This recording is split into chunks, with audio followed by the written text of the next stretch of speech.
Olá, meu povo! Olha só aonde que estou hoje, viu? Aqui é no caminho da Serra, Serra de Rancharia, viu? Eu sempre compartilho com vocês as coisas da Serra do Inácio, mas hoje eu passando aqui, né, eu e meus netos, resolvi compartilhar um pouco aqui dessa casinha, gente. Eu já tenho um vídeo aqui no canal dessa casinha, que eu acho muito interessante, né? Vocês tá chegando aqui, não sabe o que é uma casa de taipa? É isso aqui, viu? Olha só, eu praticamente nasci, cresci, me criei, passei minha adolescência numa casinha assim, viu? Meu pai tinha a casa dele. Eu ainda lembro quando ele fez a casa dele, porque quando a gente chegou no Piauí, meu pai foi morar numa casa que era do meu avô, viu? E passou tempo, porque as terras eram do meu avô Luiz Antônio. Com o tempo, meu pai comprou uma boa parte dessas terras para o meu avô e construiu a nossa casa. E eu lembro, acho que eu tinha 3 anos, gente. E eu lembro quando meu pai reuniu os vizinhos, sabe? Ele passou dias e dias no mato, sabe? Tirando os caibos, que é de pereira. As ripas, ele fez tudo bem feitinho de facheiro, né? Um cacto tem aqui no sertão, o facheiro. E os negócios aqui, os enchimentos, a gente chama isso aqui enchimento, viu? Era de angico, de aroeira, de tudo, viu? E as varas, era de vara mesmo, de marmeleiro, que era o que tinha muito lá no sertão, sabe? E eu lembro que meu pai, ele matou um porco, convidou a vizinhança e fomos tampar essa casa. Eles tamparam, porque nessa época eu era pequena, mas eu lembro como se fosse hoje. Eu lembro quando a gente entrou na nossa casa, as paredes tudo moiadinha, o piso também bem moiadinho, e eu lembro daquele cheirinho de terra moiada até hoje, gente. Memorizou mesmo, e hoje eu tenho na minha memória, sabe? A gente tinha fogão a lenha feito. Meu pai fez tudo, organizou tudo, sabe? Meu Deus do céu, quando eu chego numa casinha assim, eu lembro muito, sabe? E a minha primeira casa também, né? Quando eu casei, fui morar numa casona boa, com banheiro, sabe? Mas não era nossa, né? E aí, meu pai disse, ó, não tem como as coisas da gente, minha filha, vamos construir uma casa para vocês. Eu tenho um terreno ali que eu vou ceder para vocês trabalhar e vamos construir uma casa. E meu pai construiu essa casa para nós, junto com meu esposo, né? E todos reuniu de novo toda a família para fazer a nossa casa, sabe? E, gente do céu, nessa época eu já estava grávida do meu filho mais velho, né? E eu lembro como se fosse hoje o cheirinho das paredes, sabe? O piso bem novinho eu molhava para poder varrer com aquela vassourinha. Gente do céu, até hoje ainda tá aqui, ó, na minha memória, aquele cheirinho de terra molhada lá da minha casinha. Então, aí, as histórias da minha casa, lá da casa do meu pai, eu sei, né? Eu sei quantas histórias tinha naquela casinha, que depois, com o tempo, foi feita de tijolo, sabe? Foi feito piso de cimento, foi feito fogão de cimento, foi organizado tudo. Mas no começo era muito simplesinho, ninguém gastou R$1, só coisas do mato mesmo, viu? Lá no sertão tem muita coisa assim que você conseguia, só o que foi comprado foi a telha, porque tinha uma oleria lá e o cara fez a rasteira para meu pai. Mas o resto, tudo foi meu pai que tirou no mato e construiu nossa primeira casa, viu? E é isso, gente, olha só. Se você tá chegando aqui, que ainda não é inscrito, se inscreve no canal, deixa o seu joinha, compartilha, comenta, tá bom?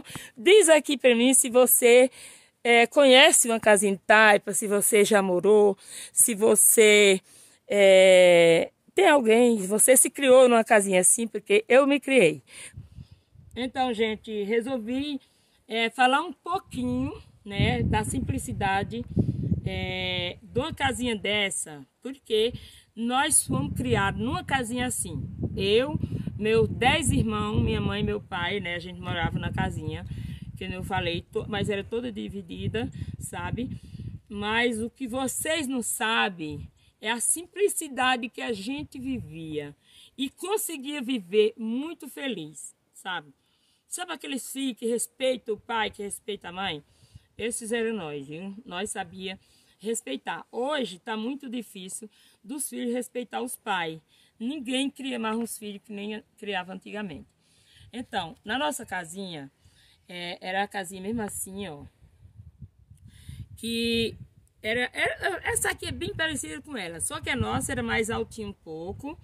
Ela era mais alta do que essa, maior, né? Porque o meu pai já planejou logo, porque a família era grande, viu?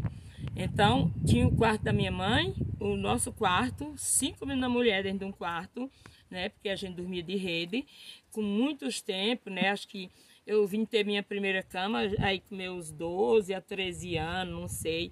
Eu já estava uma moçotinha, né? E os meus irmãos, e tinha o quarto dos meus irmãos, né? E a gente dormia de rede, sabe? A gente botava água na cabeça, não era em lata, não. A gente colocava água em cabaça, gente. Qual era a nossa geladeira? Era um pote de barro, para vocês que não sabem. Um potão de barro lá na cozinha e 2 potinhos que tinha um banquinho. Olha, gente, eu fecho o olho, mas essas memórias estão tudo aqui, sabe? 2 potes, o cantinho de botar os copos de alumínio, sabe? E a gente carregava água nas cabaças. Deixa eu falar para vocês, a panela era de barro, sabe? A vasilha da gente lavar a louça era uma arguidade de barro, viu? Tinha muita coisa de barro. Claro que mamãe tinha uns caldeirão de cozinhar a festa do dia da nossa reza, sabe? Ou quando casasse alguma filha, porque lá em casa ninguém saía de casa para se juntar com o rapaz se não fosse casado na igreja, viu? A ordem do meu pai era essa. E podia ser assim, né? A gente ir lá e também casar e fazer por onde viver.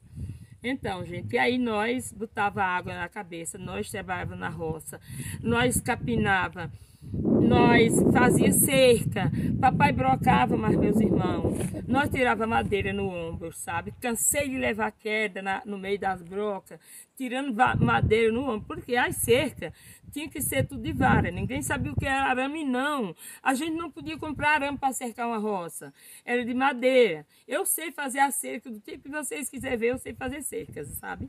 Gente, eu sei fazer carvão, né? Muitos homens nem sabem fazer, eu sei fazer, sabe por quê? A gente procurava sempre fazer os trabalhos da gente, procurava fazer uma coisa e outra para melhorar nosso meio de viver, gente, porque não era fácil. Lá em casa era 12 pessoas, não entrava um salário, não era igual hoje, que todo mundo tem um salário mínimo, né? E para sobreviver, antigamente não tinha nada disso, não. A gente vivia do trabalho que a gente levava na Serra do Inácio, no sertão, e dos bichinhos que a gente criava. Galinha, porco, gado, criação de bode, sabe? Eu lembro que na época que nós éramos pequenos, papai não criava ovelha, era criação de bode. E era assim que a gente sobrevivia. A gente tinha o ovo, tinha a galinha, tinha o bicho para matar no final de semana, para a gente passar a semana comendo carne. Mas comprar, ninguém comprava não, viu? O feijão era a gente que plantava, a farinha era a gente que plantava mandioca na serra, a gente fazia a farinha. A gente vivia assim, eu vou falar para vocês, nós nunca passamos fome. Passemos dificuldade, mas fome nós nunca passamos, porque nós tudo tinha que ir para a roça. Hoje a lei, né? A lei diz que não é mais para o adolescente trabalhar. E aí, é por isso que o mundo está do jeito que está, gente. Antigamente nós não tínhamos celular, nós não tínhamos televisão. Nós éramos muito inocentes, sabe? Eu sei que o mundo já tinha as coisas feias, já tinha assalto, já tinha as guerras, né? Meu pai que dava conta, que ele ouvia o rádio, nós ia ligar para ouvir rádio. Meu pai ouvia o rádio e sabia o país que estava tendo guerra, mas para nós, ó, não interessava. A nossa vida era trabalhar, brincar, sabe? Vinha as amigas de noite lá para casa, a gente brincava, os rapazes. Gente, era muito bom. Era um tempo difícil, mas um tempo muito bom. E toda vez que eu chego numa casinha assim, ó, essa aqui e outras mais casas, eu sempre gosto de compartilhar. Gente, só um pouquinho aqui, porque quando eu chego num canto desse, eu fico imaginando quem viveu aqui, que história essa família viveu aqui, será se ainda são vivos. Mas é isso aí, gente. Gratidão imensa. Beijo no coração de cada um de vocês. E até o próximo vídeo. Que Deus abençoe a cada um de nós.